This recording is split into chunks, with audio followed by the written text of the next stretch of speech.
Durante mi niñez, mi familia era como una gota de agua en un gran río. Nunca permanecíamos en un solo lugar por mucho tiempo.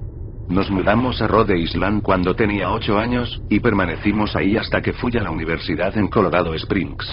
La mayoría de mis memorias son de cuando vivía en Rhode Island, pero hay fragmentos en mi mente de los muchos hogares en los que habité, cuando era mucho más joven. La mayoría de estas memorias son poco claras y sin sentido. Como el perseguir a otro niño en el patio de una casa en Carolina del Norte, intentar construir una balsa detrás de un departamento en el que viví en Pensilvania, y cosas como esas. Pero hay un puñado de memorias que permanecen tan claras como el vidrio, como si hubiesen ocurrido ayer. Vivíamos en una casa en las afueras de la bulliciosa ciudad de New Vineyard, Maine. Era una casa grande, en especial para una familia de 3. Había una serie de cuartos que estaban totalmente desocupados, a los cuales no entré durante el tiempo en el que viví en esa casa. Supongo que era un desperdicio de espacio, pero era lo único que pudo rentar mi papá que le quedar cerca de su trabajo. Recuerdo que, en el día después de mi cumpleaños, tuve una fiebre tremenda. El doctor dijo que tenía mononucleosis, lo que, para mí, significaba más fiebre y no poder salir a jugar por al menos 3 semanas. Era un momento terrible para estar atado a la cama. Estábamos empacando para mudarnos a Pensilvania, y la mayoría de mis cosas ya estaban dentro de cajas, dejando mi cuarto casi vacío. Mi mamá me traía agua mineral y libros varias veces al día, los cuales servían como único entretenimiento durante estas semanas. No recuerdo exactamente cómo conocí al señor Bocón. Creo que fue una semana después de que diagnosticaron la mono. Mi primera memoria de la pequeña criatura fue de cuando le pregunté su nombre. Me dijo que lo llamara señor Bocón, porque tenía una boca enorme. De hecho, ahora que lo pienso, todo en su cara era enorme en comparación a su cuerpo, su cabeza, sus ojos, sus arrugadas orejas. Pero su boca, sin duda, era lo más grande. ¿Te pareces a un Furby?, le dije mientras miraba uno de mis libros. El señor Bocón se detuvo y me miró extrañado. ¿Furby? ¿Qué es un Furby?, me preguntó. Tú sabes, el juguete peludo con orejas enormes, lo puedes acariciar y alimentar, casi como una mascota real. Oh. Tú no necesitas uno de esos. No es lo mismo que tener un amigo real. Recuerdo que el señor Bocón se desaparecía cada vez que mi mamá iba a mi cuarto a revisarme. Se ocultaba bajo mi cama y me decía: no quiero que tus papás me vean, tengo miedo de que ya no nos dejen jugar juntos. No hicimos mucho durante los primeros días. El señor Bocón solo veía mis libros, fascinado con las imágenes e historias. Por ahí del tercer o cuarta noche desde que lo conocí, me despertó con una gran sonrisa en su rostro. Vamos a jugar un nuevo juego, me dijo. Pero tenemos que esperar hasta después de que tu mamá venga, porque es un juego secreto. Después de que mi mamá me trajera más libros y refresco, a la hora de siempre, el señor Bocón se deslizó desde debajo de la cama y tomó mi mano. Tenemos que ir al cuarto que está al final del pasillo, me dijo. Me negué al principio, pero el señor Bocón insistió hasta que cedí. El cuarto en cuestión no tenía ni muebles ni tapiz. Lo único que lo distinguía era una ventana del lado opuesto a la puerta. El señor Bocón corrió a través del cuarto, y le dio un firme empujón a la ventana, dejándola un poco abierta. Entonces, él me insistió en que mirara hacia el piso, afuera. Aunque estábamos en el segundo piso de la casa, la caída era más alta debido a que estábamos en una colina. Me gusta jugar a fingir aquí, me explicó el señor Bocón. Finjo que hay un suave y enorme trampolín allá abajo, y brinco. Si lo crees con todas tus fuerzas, vas a ver que rebotas hasta acá arriba, como una pelota. Quiero que lo intentes. Es muy alto, le dije. Pero eso es lo divertido. No sería tan divertido si fuera una caída corta. De ser así, mejor si rebotaras en un trampolín real. Recuerdo haber jugado con la idea. Dejarme caer en el fresco aire, y rebotar en algo que mis ojos no podían ver. Pero el realista en mí prevaleció. Quizás en otra ocasión, le dije. No sé si tenga tanta imaginación. Podría lastimarme. La cara del señor Bocón se contorsionó con un gruñido, pero solo por un momento. Decepcionado, se metió debajo de mi cama, donde estuvo quieto el resto del día.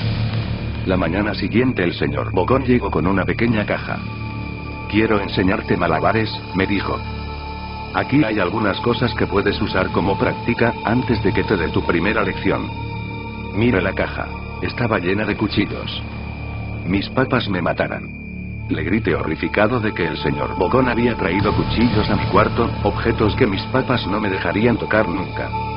El señor Bogón gruñó. Es divertido jugar con esto.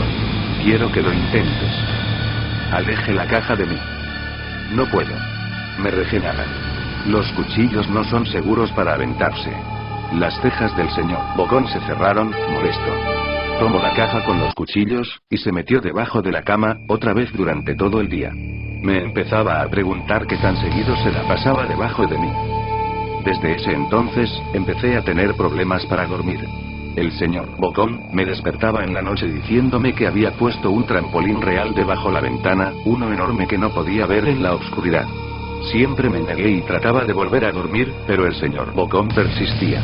Algunas veces, se quedaba a mi lado hasta el amanecer, animándome a saltar. Ya no era tan divertido jugar con él. Una mañana, mi mamá fue hacia mi cuarto, y me dijo que tenía permiso de ir a caminar afuera. Pensaba que el aire fresco sería bueno para mí, especialmente después de estar confinado a mi cuarto por tanto tiempo. Con emoción, corrí hacia el patio, esperando poder sentir el sol en mi cara. El señor Bogón me estaba esperando.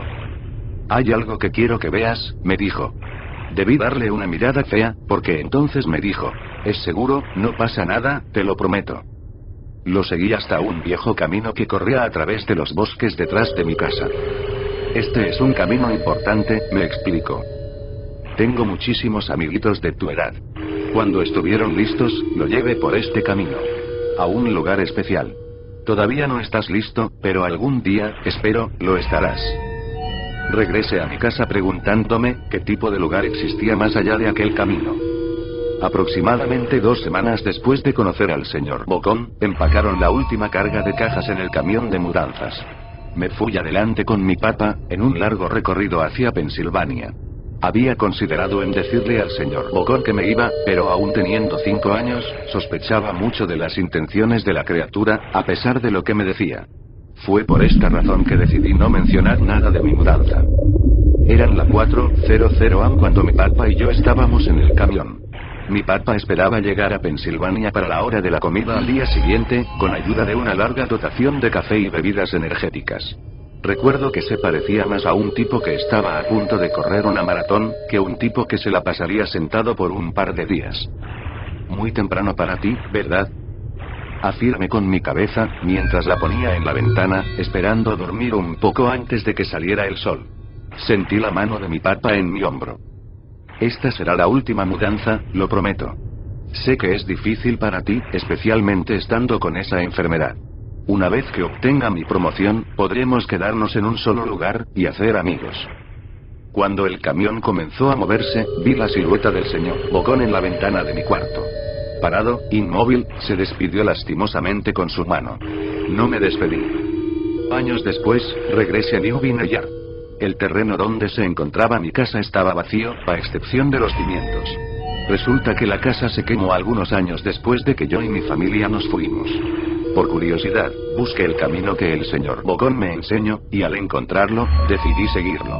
Una parte de mí esperaba que el señor Bogón saltara sobre mí de repente, y me espantara dándome un infarto, pero tenía la sensación de que el señor Bogón ya no se encontraba en ese lugar, como si de alguna manera él estuviese atado a la casa que ya no existe. El camino llevaba a uno de los cementerios de New York. Al ver muchas de las tumbas, pude darme cuenta que la mayoría pertenecía a niños no mayores de 9 años.